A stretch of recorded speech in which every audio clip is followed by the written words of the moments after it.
Dipersembahkan oleh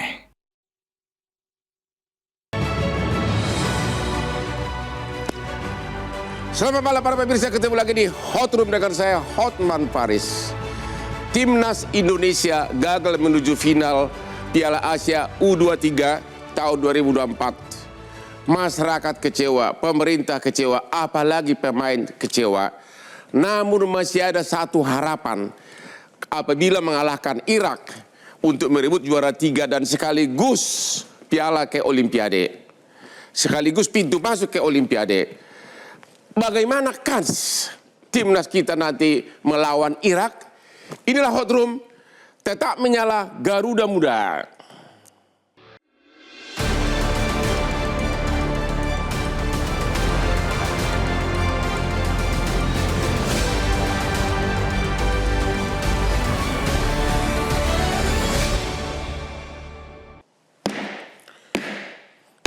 Anda tahu apa rahasia kenapa Hotman terus bisa segar walaupun kerja keras?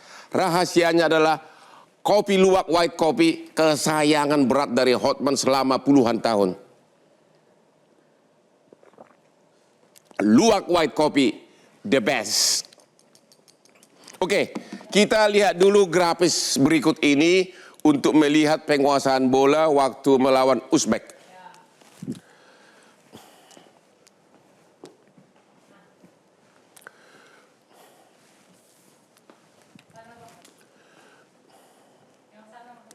Oh, akur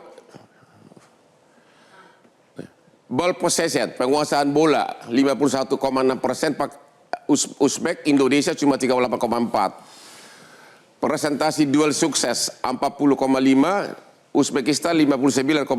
Presentasi duel udara 35 lawan 65. Offside 2-1, tendangan sudut 2-10. Oke. Saya mau tanya kepada Pak Akmal. Ya. Gimana analisa saudara atas perbandingan ini? Ya, kalau bicara permainan dengan apa yang ditampilkan ini, Uzbek di atas Indonesia ya. Tapi kalau bicara hasil juga, Uzbek menang 2-0, itu fakta. Kita ada kekurangan di pertandingan kali ini adalah bahwa kita kurang banyak kuasai bola, kemudian juga ada sedikit kelemahan ketika double pivot kita agak turun ke belakang ke bawah, fokus bertahan, sehingga kemudian ketika kita melakukan serangan, beberapa kali serangan balik, tidak ada yang mensupport di lini tengah, sehingga kemudian peluang-peluang yang kita dapatkan, misalnya kita hanya dapat 4 peluang, kemudian 0 target. Sementara kalau kita lihat Uzbekistan, peluangnya itu 28 kali dia dapat peluang dengan 4 on target, 2 diantaranya menjadi gol. Ada akurasi umpan ini yang nggak kelihatan ketika kita lawan Australia, ketika kita lawan Jordan, ketika kita lawan Korea. Akurasi umpan kita di atas 80%, tapi sekarang akurasi umpan kita 70,1. Ini yang kemudian menjadi penyebab kenapa permainan tim nasional Indonesia tidak jalan, sehingga kita kemudian mampu dikurung oleh Uzbekistan yang bermain di lini tengah cukup kuat. Jadi tidak sekalipun tendangan menuju gawang ya? Tidak ada. Dari 4 peluang yang kita dapatkan, tidak ada satupun yang mengarah ke gawang. Ini kenapa? Apakah karena penyerang kita yang tidak ada Rafael atau apa? Iya, salah satunya tidak adalah Rafael Struijk. Kemudian Ramadan Sananta tipikal striker yang berbeda dengan Rafael Struijk. Ya. Rafael Struijk itu kan kemudian sangat mobile, bisa pegang bola, kemudian bisa tarik lawan.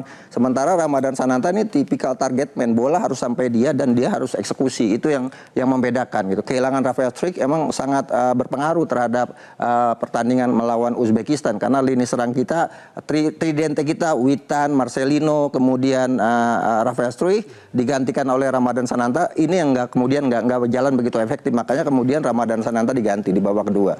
Jadi Pak Justin, ini racikan STY yang kurang mantap atau apa nih, kok bisa sekalipun nggak bisa mencapai gawang bolanya? Enggak, kalau seorang pemain tidak bisa passing, itu bukan salah pelatih. Kalau seorang pemain tidak bisa shooting, itu bukan salah pelatih. Kalau pemain passing bisa, shooting bisa, tapi gameplaynya tidak berjalan, nah itu baru salah pelatih. Yang di sini sekarang menurut Anda pelatih atau pemain yang kurang? Kita lihat 4 match sebelumnya, kita menguasai dengan Akmal tadi bilang akurasi passing cukup tinggi.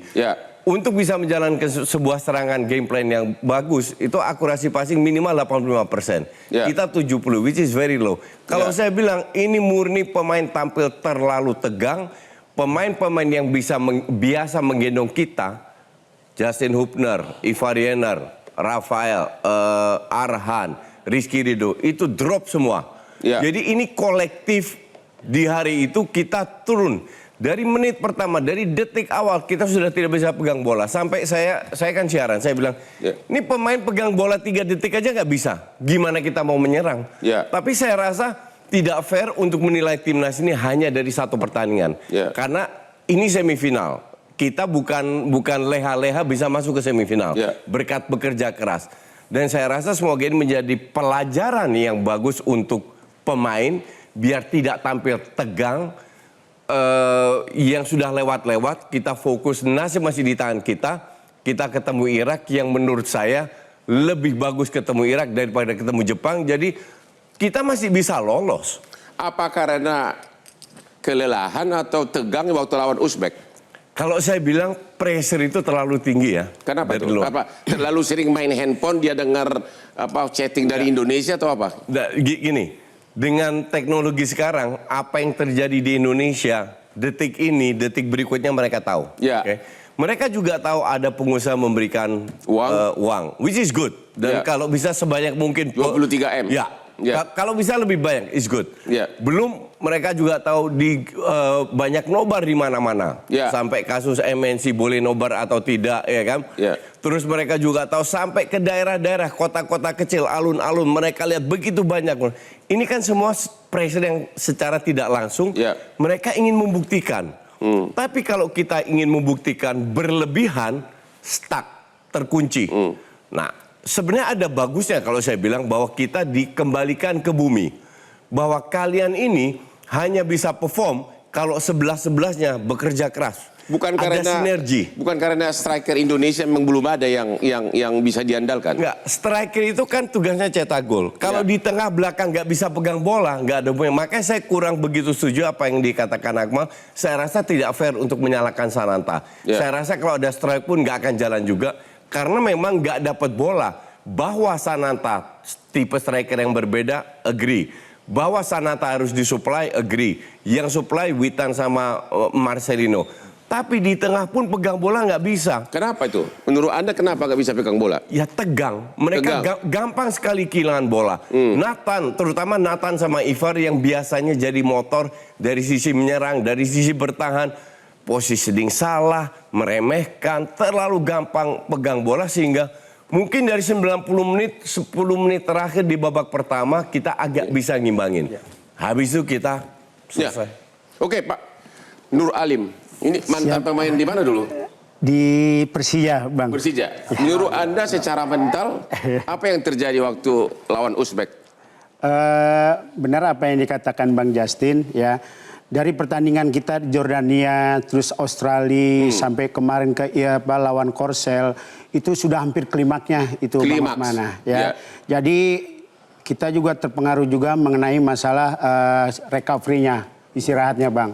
Kenapa itu? Ya, Bang Osman lihat sendiri kan, pertandingan lawan Korea, ya kan, itu sampai 2 kali 45 plus ditambah waktu tambahan, plus juga ditambah adu penalti apa.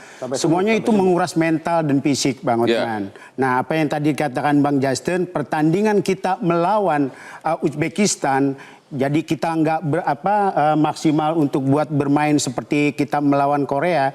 Itu juga kan karena dari pemain Uzbekistan itu beda tipikalnya bermain. Bedanya apa? Bedanya karena pemain Uzbekistan itu fresher, Bang. Jadi pemain belakang itu juga kasarnya panik lah atau apa. Karena pertahanan kita tuh pressernya di depan dia. Jadi membuat kesalahan dari pemain-pemain, kesalahan dari pemain belakang. Disitulah dimaksimalkan. Jadi menurut Anda ini memang benar-benar kelebihan dari pemain Uzbek? Ya, karena Uzbekistan ini juga mempunyai stamina, postur badan juga dia bagus atau apa. Di situ dimaksimalin. Dan saya lihat yang tadi pertandingan kemarin, bahwa 15 menit mungkin instruksi dari pelatih, mereka harus maksimalkan dulu untuk 15 menit dibikin kesalahan dari permainan di Indonesia. Ternyata nggak berkembang lah permainan Indonesia karena pressernya terlalu di depan pertahanan Indonesia, Bang. Oke, kita mau tanya dulu, ada dari Zoom ada ya? Pak siapa tuh? Pak Fahri Hussein. Fahri Hussein. Halo Pak, halo, selamat malam Pak.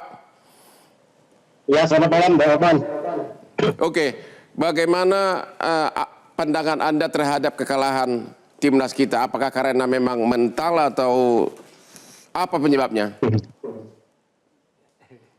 Ya, dari statistik tadi kan sebenarnya sudah menjelaskan semuanya ya.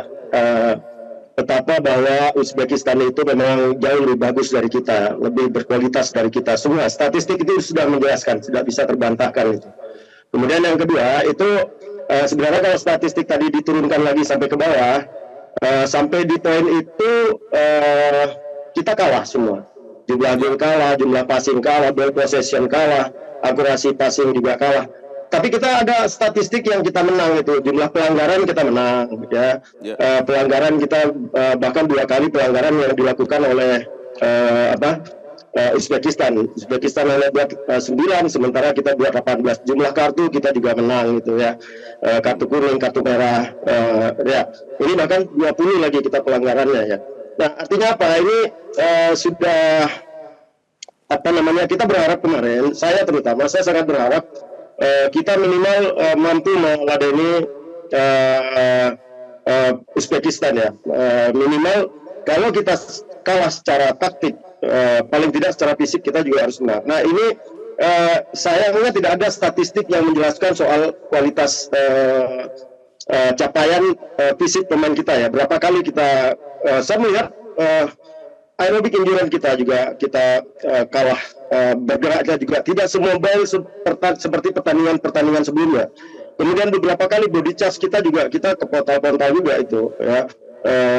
Kemudian speed pada saat kita kehilangan bola atau pada saat kita berhasil merebut bola itu beberapa kali pemain Uzbek bisa cepat sekali langsung mengambil alih menjadi transisi positif kembali. Itu nah, kenapa ini, itu Pak? Kenapa itu Pak? Faktor ya. Fisik atau apa tuh? Begitu langsung gerak cepat dikuasai oleh Uzbek lagi, kenapa itu? Faktor fisik atau apa? Saya melihatnya ini fisik ya. Ini murni fisik. Kalau soal mental seperti yang disampaikan Justin tadi, mereka ini pemain nasional semua, pemain-pemain yang sudah terbiasa dengan tekanan ya. Artinya kecil lah kalau soal mental itu. Ini murni masalah fisik. Dan di turnamen seperti AFC Cup yang dalam waktu hanya beberapa hari mereka harus istirahat kemudian main lagi. Ini kebugaran fisik ini penting sekali menurut saya, karena ketika fisik itu melemah, ketika fisik itu turun, semua faktor teknik, skill, taktik, mental itu akan terpengaruh semua. Ya, artinya apa? Kelemahan fisik ini, menurunnya kondisi fisik pemain ini sebenarnya sudah terlihat pada saat mereka melawan Korea ya. Melawan Korea itu kita udah kelihatan. Pada saat kita main lawan bertanding dengan 10 pemain Korea saja, kita tidak bisa mendominasi itu. Bahkan gol balasan Korea terima kasih. Kita istirahat dulu Pak. Kita break dulu. Bermain dengan 10 orang. Oke, kita break dulu setelah yang berikut ini.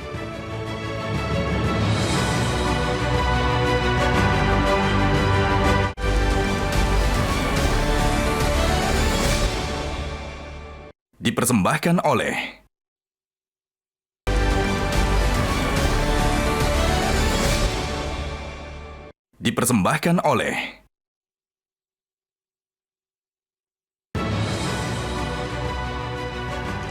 Ketemu lagi di Hot Room. Berikut ini kita akan melihat video gol yang dianulir oleh wasit. Karena ada pemain di ujungnya. Karena ada pemain kan di mana offside-nya coba? Itu yang baju putih. kakinya, Bang. Oh, kakinya ya. Oh. Tapi habis itu kan Enggak, kita nggak bisa dilihat dari sini. Ada fotonya kakinya memang. bukan yang nendang itu kan yang bukan dia, bukan yang kakinya lewat. Iya, golnya itu kan ya Bang. Sebelum gol itu sudah offside terlebih dahulu, Bang. Sebelum gol. Iya. Oh. Sananta yang offside, bukan yang cetak. Bukan yang nendang ya? Iya, bukan.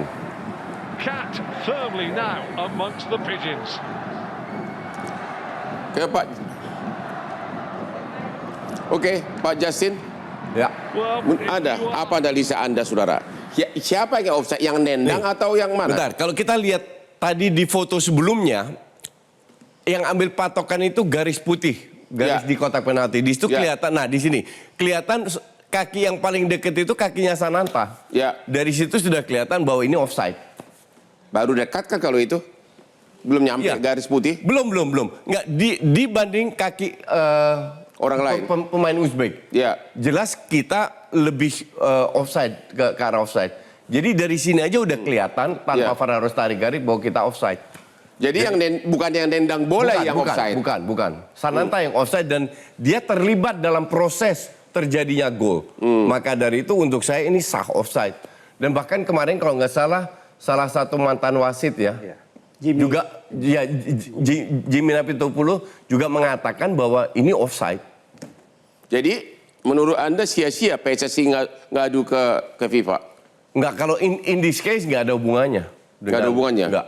Katanya mau bikin protes, tapi kalau menurut Anda ini offside benar? Enggak, kalau saya bilang ini nggak perlu diprotes. Yang diprotes itu kartu merah. Kalau Bukannya VAR-nya yang angle-nya tergantung melihat dari sudut mana? ini yang jadi masalah.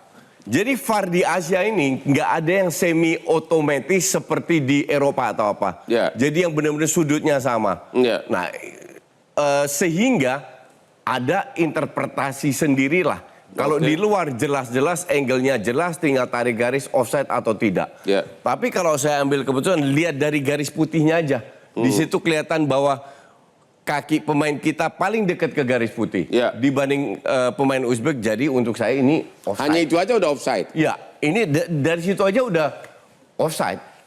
Gimana Pak Akmal? Ya, kalau bicara VAR ini aturannya VAR itu ada 4 yang harus dilakukan dan Ya. bisa di-call untuk VAR. Yang pertama gol tidak gol, penalti tidak penalti, kemudian masalah pemberian kartu, yang ketiga mistaken identity, kesalahan mengidentifikasi. Ya. Nah, ini kaitannya dengan gol tidak gol dan kaitannya dengan offside. Dan dalam kaitan ini di dunia VAR ada 2, ada inventorying with play, yang itu view-nya view on the fact. Tapi Ya. kalau yang ini interfering with open, change the ball. Di sana kelihatan bahwa ada pergerakan dari Sananta yang kakinya kemudian mengarah ke posisi offside. Itu Ya. jelas sekali, walaupun misalnya kelingking kita sekarang gitu kan. Kelingking kita lebih sedikit, maka itu offside. Inilah kelebihan dari VAR. Kalau kemudian VAR itu diciptakan sejak dulu kita tidak akan Walaupun pada saat dia offside udah duluan baru kemudian digolkan oleh temannya. Iya, ini kan Itu tetap offside ya? Iya, tetap offside. Ini kan kalau VAR ini kan ada kelebihannya. VAR ini membuat pertandingan menjadi objektif, tapi keindahan dan dramatisasi sepak bolanya nggak ada. Kalau Iya. ada VAR dari dulu mungkin Diego Maradona tidak ada gol tangan Tuhan gitu. Iya. Inzaghi, Jurgen Klinsmann yang jago dalam perangkap offside dan diving itu nggak akan bisa cetak gol banyak karena ada VAR di sini.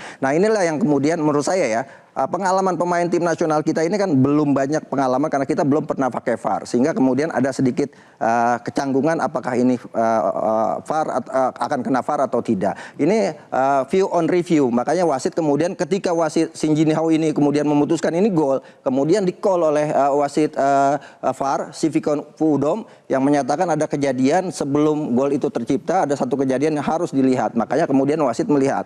View on review ternyata ada kakinya. Itu VAR itu Sananta. kayak CCTV ya? Betul. Ditaruh di pinggir lapangan.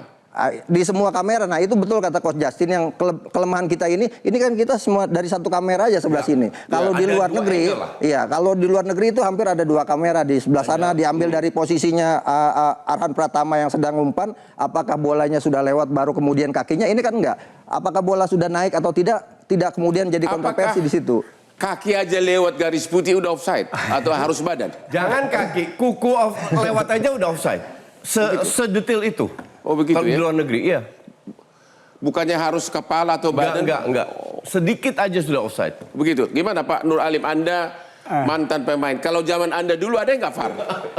Nggak ada, makanya dia Nggak, zaman dulu dia nakal jadi pemain belakang. Gini Bang, kalau VAR itu kan berlakunya kan pas dimulainya kan 2016 ya Bang ya. Ya. Betul nggak? Jadi ini mungkin dilihat dari sudut pandangnya ini mungkin di wilayah barat, sebelah barat ini. Kalau saya lihat gini Bang, VAR itu kan istilahnya masih dikendalikan sama wasit juga kan Bang. Ya. Kan kayak gitu, makanya disebut VAR itu video asisten referee ya Ya. kan.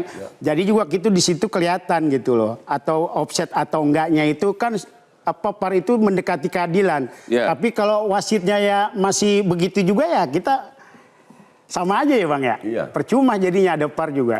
Tapi ada positifnya, ada negatifnya juga. Waktu kita juga dapat VAR melawan Korea juga kan ada begitu Bang Iya. yang harusnya. Jadi ya. Anda menilai ini benar-benar offside pemain kita? Offside. Ya, ada keraguan? offset, memang offset.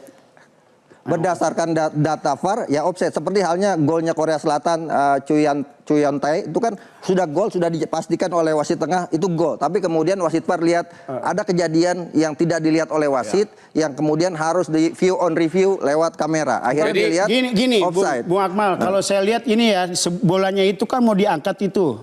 Ya, harusnya sebelah udah bola angkat itu harusnya dia bisa memberi keputusan kan begitu. Itu lihat bolanya di atas. Ya ini kan masalahnya kan wasit belum tentu wasit tengah ini melihat dan hakim garis itu melihat. Makanya kemudian ketika sudah disahkan oleh wasit, pemain kita sudah selebrasi, yang wasit VAR-nya kemudian meng-call. Ini ada kejadian yang membuat gol ini tidak sah. Makanya itu VAR itu kan hanya menentukan gol atau tidak gol. Dan akhirnya diputuskan tidak gol. Karena wasit tengahnya sudah menyatakan ini gol sebenarnya. Tapi dilihat VAR ternyata ada kejadian kakinya Sananta. Ya sebenarnya banyak kasus yang menguntungkan kita juga. Penaltinya Justin Hubner lawan Korea. Di mana yang ditahan oleh kiper akhirnya berkat intervensi VAR harus diambil ulang. Di mana kita menang. Kalau nggak kan udah kalah kita kalau nggak ada VAR. Jadi 3 narsum ini semua sepakat terjadi offside. Benar ya? Ya. Oke, sekarang gol bunuh diri. Ya. Kenapa gol bunuh diri terjadi terus-menerus baik di pertandingan sebelumnya? Sampai 3 kali kalau nggak salah, Jordania, Nah, kita gol bunuh diri cuma satu Korea, di sini juga. Sekali. Lawan Korea. Itu ya. Arhan. Ya, bunuh diri yang pertama Komang Teguh. Komang Teguh itu dalam posisi yang agak sulit. Bola disundul oleh pemain Korea, kemudian kena kepalanya.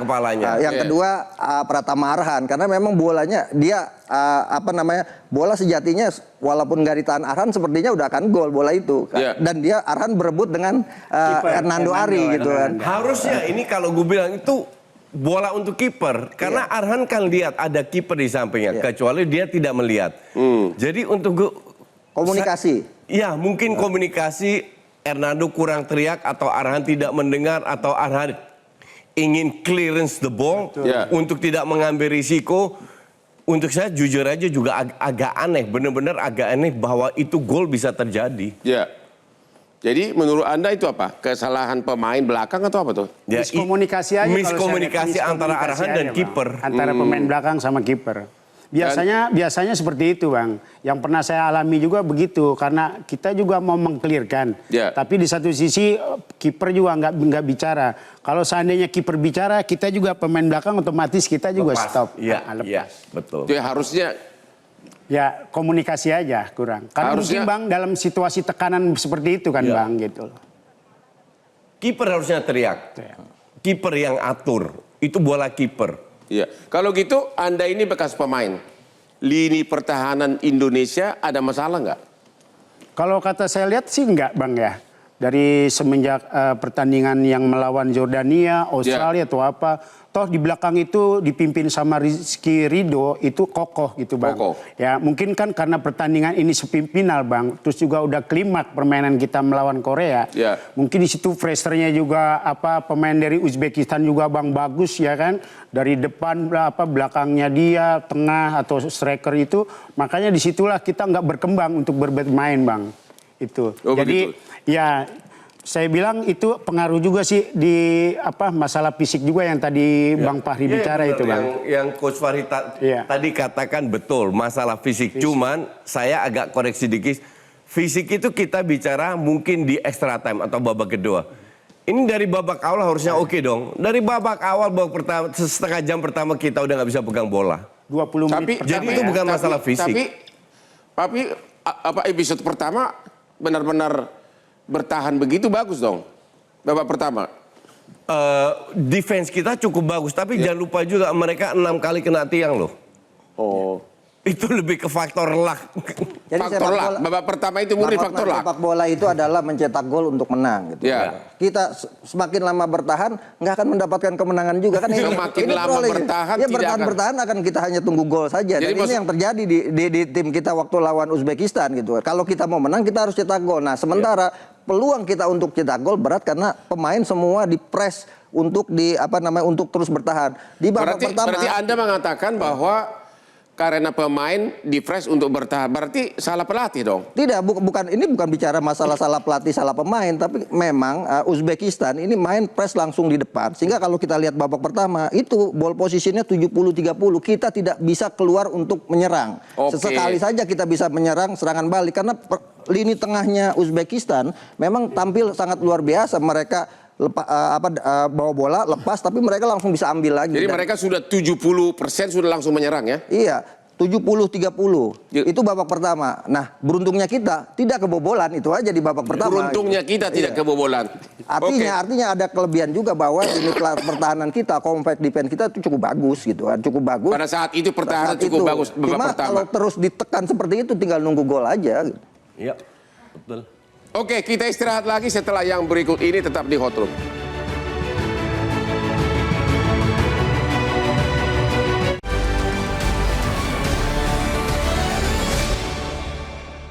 Dipersembahkan oleh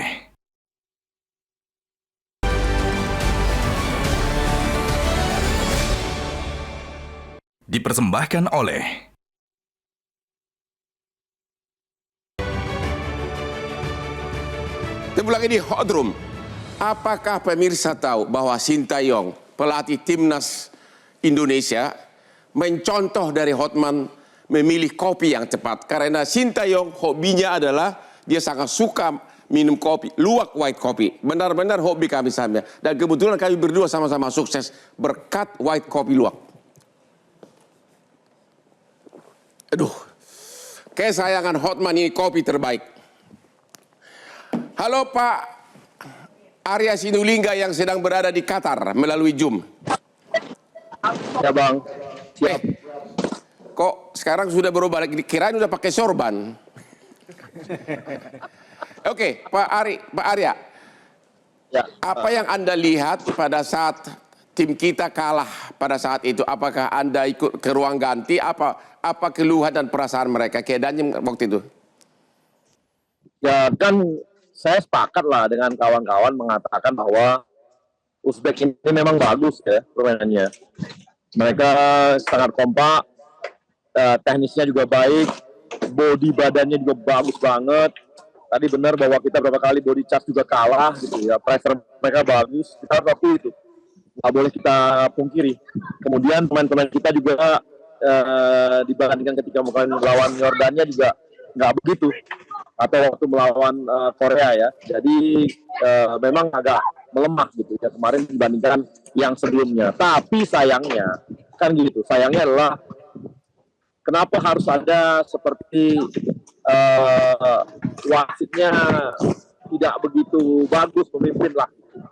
Sehingga kami PSSI melakukan protes terhadap mereka.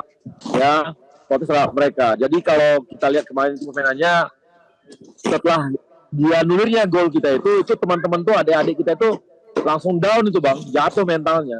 Makanya nggak lama kemudian kan gol tercipta ke gawang kita. Kemudian juga mengenai seperti Ridho lah gitu kan. Itu kan sangat cepat sekali dan dia kan narik kaki juga. Itu pun kita lihat sebenarnya masih bisa diperdebatkan. Kemudian ketika Arhan kena tabrakan misalnya, itu pun Arhannya kan kelihatan kena fisik itu nggak diapa-apain juga. Kemudian ketika kita punya free kick ketika Witan, itu pun kan bukan penalti. Yang kedua itu bukan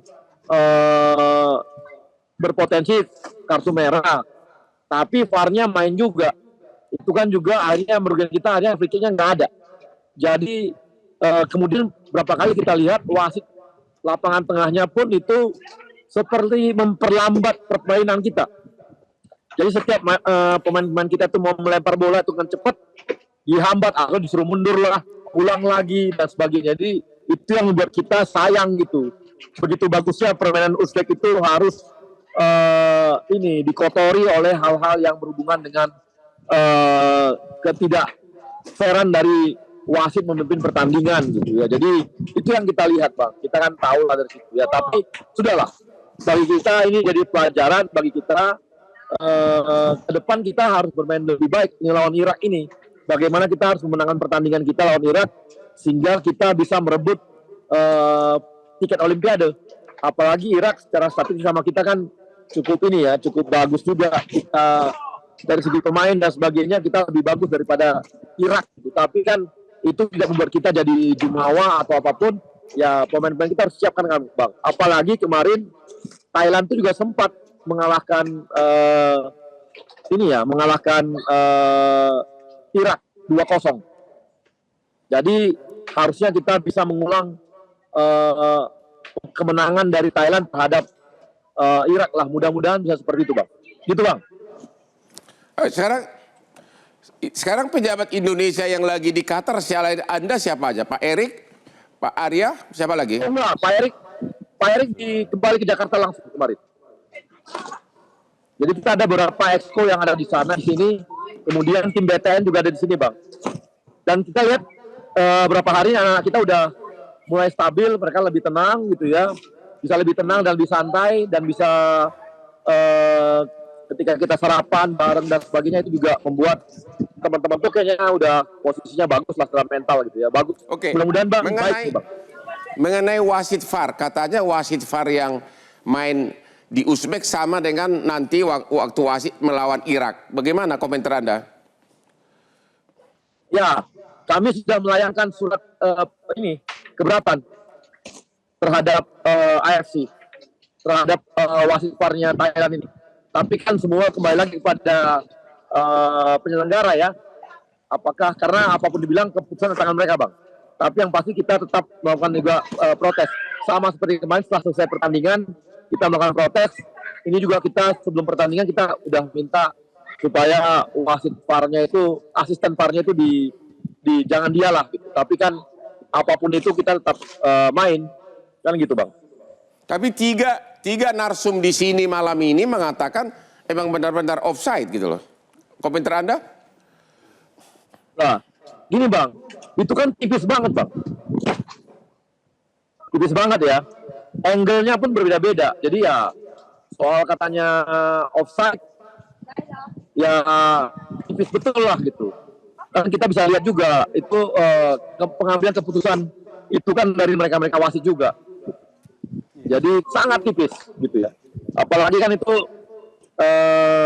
jadi pas lemparan, jadi sangat pas. Detik-detiknya pun sangat pas, jadi sangat tipis lah. Yang semua juga nggak tahu tuh. Tapi nggak apa-apa. Bagi kita itu membuat mental pemain kita jadi lemah juga kemarin tuh. Tapi kan itu jadi ada yang lain-lain juga yang membuat kita jadi melemah gitu. Saya lihat begitu ya. Oke, terima kasih. Nanti kita tanya lagi Pak Justinus. Bagaimana prospek lawan Irak, prediksi lawan Irak? Ya, saya kira apa yang terjadi dengan wasit dan apa-apa, saya sangat setuju dengan apa yang Coach Neil Meiser tadi katakan, bahwa kita nggak usah mikirin wasit, nggak usah mikirin diri kita sendiri aja. Dan apa yang terjadi hari pertama Sintayong menyiarkan ulang pertandingan tersebut, pemain lihat, tinggal bilang semua pemain lihat kesalahan apa yang dia lakukan. Ya. Oke. Kita punya kekurangan, semua tahu, fisik, endurance, body dan lain. Tapi jadi lawan Irak gimana kira-kira? Kita sudah membuktikan bisa, kita punya peluang, for sure kita peluang. Emang Jordan fisiknya nggak lebih bagus dari kita? Emang Korea fisik nggak lebih bagus kita? Australia nggak, kan lebih bagus juga semua. Buktinya kita bisa membuktikan kok. Bermain sesuai dengan kapasitas kita, dengan percaya diri tinggi, main lebih tenang, we can win this game. Secara fisik Irak dibanding dengan Jordania, Australia gimana? Nggak usah. Dari semua tim yang kita hadapi, kita paling lemah. Dari semua tim. Dari semua. Tapi buktinya kita bisa 4 kali menang kok dengan fisik yang lebih lemah. Ya. Jadi it's not an issue. Masalahnya adalah kalau fisik endurance yang Coach Fahri tadi katakan kita lemah, itu betul, itu setuju. Tapi kan bisa disiasati dengan dari awal sudah bermain bagus sehingga kita mendapatkan moral booster untuk bisa ngegas lagi, jangan sampai extra time, cukup 90 menit. Ya, Pak Fahri di Zoom. Halo. Ya, siap. Bagaimana strategi berikutnya melawan Irak menurut Anda? Kita sudah pernah ya beberapa kali melawan tim-tim dari Timur Tengah ini, dan Irak juga perjalanan Indonesia dengan Irak sampai ke babak semifinal ini sebenarnya hampir sama. Dua tim ini sama-sama memasukkan 7 gol, kemasukan 7 juga ya, sama, Indonesia 7, Irak juga 7. Kemudian babak penyisihan juga sama-sama pernah sekali kalah, 2 kali menang.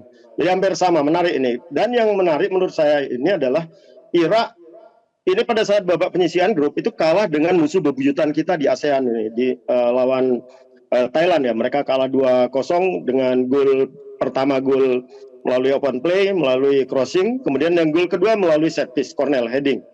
Artinya apa? Ada peluang buat timnas Indonesia ini untuk memenangkan laga ini ya, karena Irak juga satu-satunya pertandingan yang mereka tidak kebobolan itu hanya pada saat mereka lawan Vietnam saja itu. Ya, pada saat melawan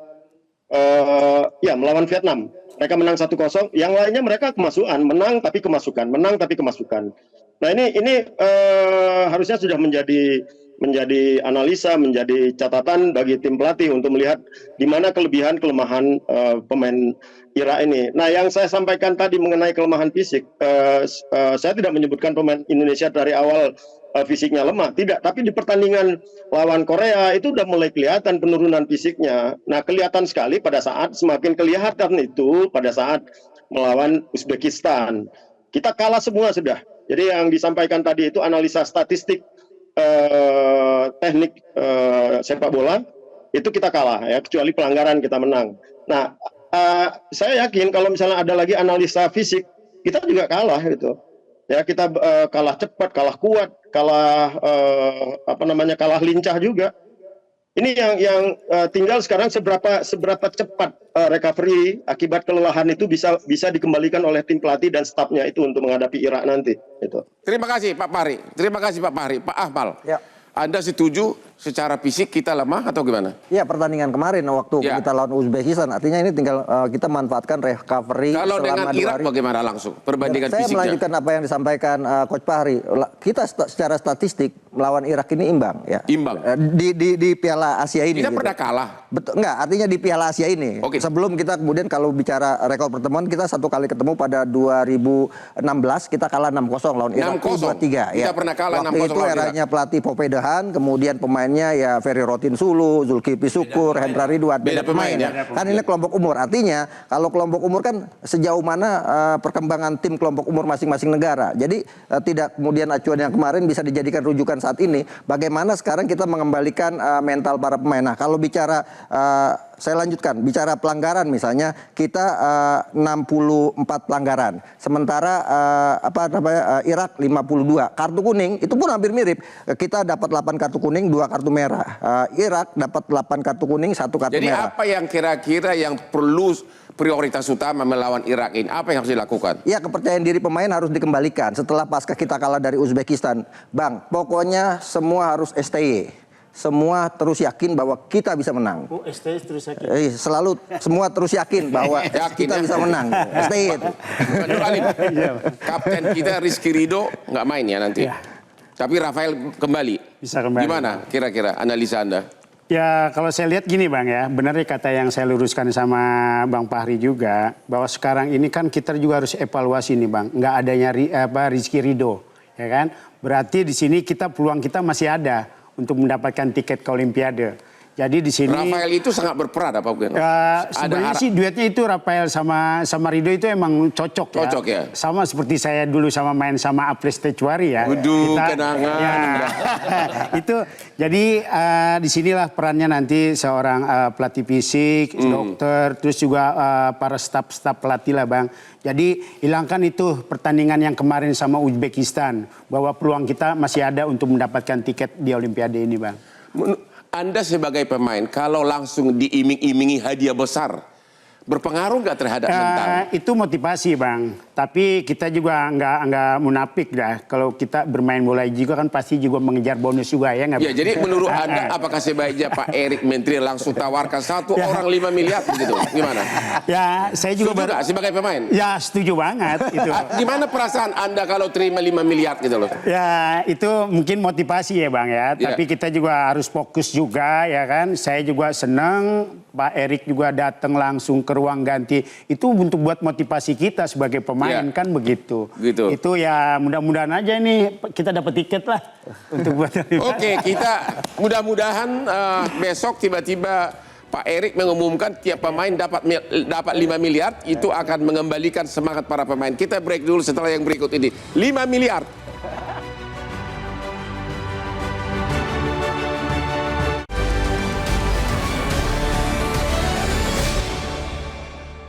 Dipersembahkan oleh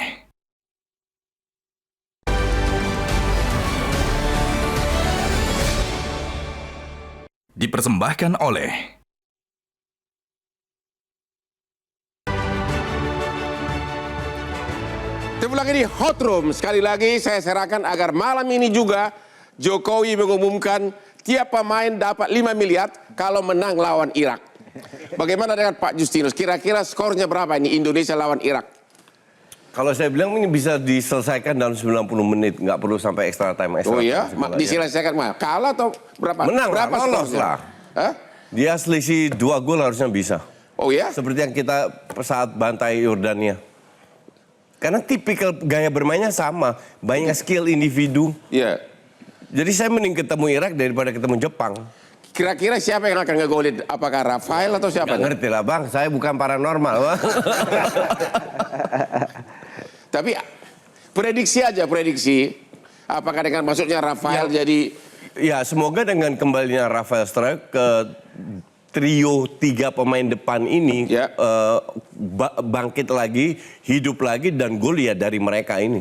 Begitu ya? Biasanya yang punya peluang untuk mencetak gol ya mereka, karena mereka punya skill individu, mereka punya visi, mereka punya syutingan. Jadi kemungkinan besar dari 3 pemain ini. Dari semua aspek menurut Anda masih kemungkinan menang lawan Irak masih ada? Besar. Oke. Lebih besar. Pak Akmal. Ya. Tebak-tebakan dulu. Kira-kira berapa? Berapa skor Ini kan lawan Irak? sepak bola itu momentum, Abang. Ya. Momentum kita lagi bagus saat ini kan tim Ya. nasional kita, tapi kita mengalami fakta bahwa lawan Uzbekistan kita kalah. Nah, momentum untuk bangkit inilah yang menjadi PR kita. Kita mampu bangkit atau tidak dari momentum ini. Kalau bicara Irak, yang harus diwaspadai Irak dari 7 golnya 3 diantaranya penalti. Artinya kita harus waspada di lini belakang ini, apalagi belakangan kan lini belakang kita agak sedikit kadang bikin bukan blunder, kesalahan yang akhirnya di call VAR. Nah, ini yang harus kita antisipasi. Misal di partai pertama Rizky Ridho di call VAR akhirnya dapat penalti kan waktu itu kan, waktu melawan Qatar. Kemudian di lawan Australia Komang Teguh di call VAR karena handsball di dalam kotak penalti, akhirnya penalti untung tidak gol. Jadi lawan Irak kira-kira berapa skornya? Kalau lawan Irak, saya sih melihat 50-50 peluangnya. Tinggal bagaimana siapa yang mampu memanfaatkan momentum itu gitu. Karena secara statistik hampir mirip sama. Nah, kalau mau bicara keinginan, ya menang lah kita. Ya, Menang, skornya ya? 1-0 paling seru. 1-0 golnya di injury paling time, seru. gitu kan. Pak Nur Alim, berapa kosong kira-kira Indonesia saya Irak? 2, Bang. Kalau saya 2, ada keyakinan 2. Kenapa itu? Ya sekarang kan Rafael kan mungkin besok diturunkan juga, Bang. Oke, kenapa mungkin Ya. bukannya pasti? Ya pasti Ya. kita ada peluang buat bikin apa biar dapat tiket. Saya prediksi saya yakin 2-0, Bang. 2-0 ya? Iya. Udah itu aja. Halo. Yang Pak Sinulinga masih ada? Hah? Ada. Pak Arya masih ada? Bang. Berapa kosong kira-kira besok? 2, Bang. Berapa kosong besok? 2-1 Bang. 2-1 ya. Ini hadiahnya dari Bang Hotman ini kalau tebakan 2-1 ya. ini, ya. Bisikin kan Anda kan lagi ada dekat sama Pak Erik di Qatar. Bisikin aja agar diumumkan malam ini tiap pemain dapat hadiah 5 miliar kalau menang. Mungkinkah itu? Kan udah ada 23 miliar dari Indonesia dari pengusaha. Ya Bang. Halo? Ini Bang, nanti aja tuh Bang. Main aja dulu, jangan ngomong-ngomong bonus. Nanti nggak baik untuk mereka ini. Mana Bang? Prediksi Anda berapa kosong kira-kira? Ya 2-1 Bang, 2-1. 2-1. Oke. Pak Fakri masih ada? Ya siap. Ya saya Berapa kosong sebagai kira-kira prediksi Anda? mantan pemain nasional tentu berharap timnas kita bisa menang besok ya, bisa lolos ke Olimpiade terutama. Tapi mengenai berapa skornya sekali lagi saya bukan peramal Bang Hotman, jadi saya nggak bisa meramal hasil pertandingan besok karena tidak ada satu pelatih pun di dunia itu yang bisa secara tepat meramal hasil pertandingan. Kemudian saya perlu menggarisbawahi ya terkait dengan bonus tadi. Ini Prediksi mereka aja, Pak. bermain Prediksi untuk aja, negara, Pak. untuk bangsa, untuk negara. Saya kira kurang, Hanya prediksi aja, Pak. kurang tepat Prediksi. juga kalau bonus itu dijadikan tujuan utama. Ya, sebagai bonus itu kalau mereka mau cari itu mereka carinya di klub profesional itu. Ya, bukan pada saat membela negara itu kejar-kejaran bonus itu gitu. Bahwa bonus itu diberikan untuk apresiasi, oke, itu silakan. Tapi jangan sekali-sekali bargainingnya itu bonus. Berikan kami bonus dulu, baru kami akan main untuk meraih kemenangan itu. Itu nggak tepat. Ini soal nasionalisme. Nasionalisme itu nggak bisa diukur dengan berapa banyak bonus yang diberikan itu. Ini saya perlu prediksi sampaikan Bapak itu. berapa kosong Pak? Skornya prediksi Bapak berapa? Ya, sekali lagi saya sampaikan, tidak ada satu pelatih di dunia itu yang bisa meramal hasil pertandingan, Bang Hotman. Ya, ini Saya hanya prediksi aja, berharap ramalan mereka aja. bisa memenangkan laga besok. Ya, mengenai berapa besarnya skor itu saya bukan peramal. Sekali lagi saya bukan peramal. Tapi Anda yakin Indonesia kansnya bagaimana? Kansnya bagaimana melawan Irak besok? Kalau soal peluang saya kira sangat terbuka ya. Kenapa saya bilang terbuka? Di laga penyisihan grup, Irak ini pernah kalah 2-0 lawan Thailand. Thailand itu musuh bebuyutannya kita di ASEAN ini. Nah, artinya apa? Ini tantangan juga buat STY. Jadi bisa nggak kita mengarahkan? Oke, terima kasih Pak. Oke, demikianlah akhir dari diskusi kita malam ini. Saya pun memprediksi Indonesia akan menang 2-0. Namun mudah-mudahan Pak Jokowi masih belum tidur agar Pak Jokowi malam ini mengumumkan tiap pemain akan dapat 5 miliar apabila mengalahkan Irak. Demikianlah akhir dari diskusi kita ini. Jangan lupa menonton Hot Room setiap hari Rabu jam 9 hanya di Hot Room Metro TV. Yuk kita teman-teman.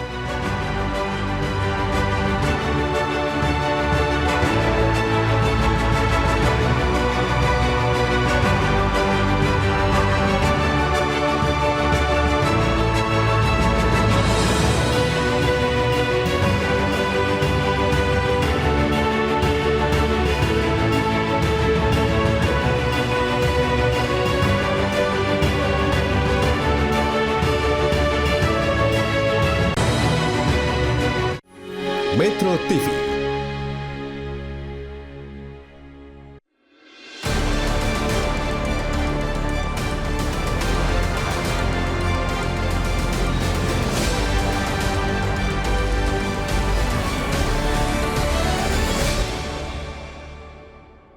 Dipersembahkan oleh